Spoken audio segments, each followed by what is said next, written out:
Very pleased to see Tom Huggins join us, and a rare appearance, Tom. Oh, very rare. Just a feeling in the dressing room at the end of day 3. It's a bit of a revival there for the Essex boys, wasn't it? Very much so. We've given ourselves a chance once again.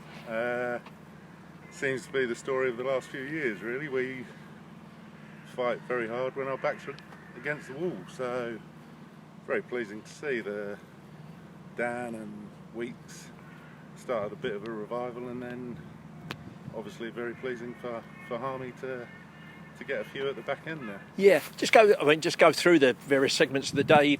Frustrating for those last 2 wickets, wasn't it? As well as Briggs and Miles batted, we were looking to obviously roll them over early and get in earlier.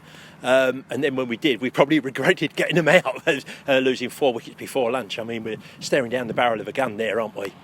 Yeah, no, obviously the first little part was slightly frustrating as it was yesterday evening, but as a bowling group they stuck at their plans and stuck at it very well. And ultimately we got a little lead. Then that little hour before lunch didn't go quite according to plan. They bowled nicely. A couple of poor decisions on our part, but yeah, to come in 4 down wasn't ideal. But the character of our group sort of shone through after lunch, especially as Ryan got out shortly after. Yeah. And then Dan and Weeks got that little partnership together, which was crucial, sort of wrestling back a bit of momentum. Yeah. And then Harmy comes in and we go again, really.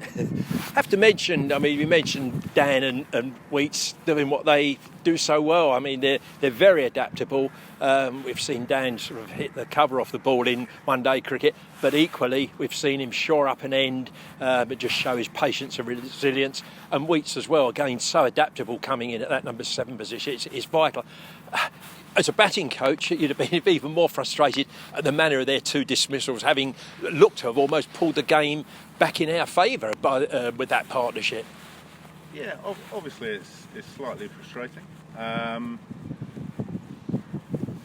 but these things happen in a game. Right? It's important not to get too hung up on them. At the end of the day, we're in a relatively stronger position than we thought we could potentially have been at one stage. So while it's frustrating, you look at the positives, and we are where we are at the close of play. Yeah, because I think it's fair to say, had it not been for that partnership, the outcome would have been so different. I think it's just frustrating that they both look in such good form. Weeks particularly looked so comfortable in there, didn't he? And then he top edged that sort of miscued ball. Dan, the run out, run outs are run outs, aren't they? Nobody deliberately gets run out, least of all him. But then, as you say, Harmy coming in at the end, one tends to, his batting sometimes goes under the radar, but he's no mean performer with a bat, is he? Well, you've said it there. He's probably at his best when his back's against the wall, and coming in that situation, we needed something from him, and he stood up once again, which he seems to do time and time again. So obviously very pleasing with all 3 of them. Hopefully we can add a few more in the morning and go from there.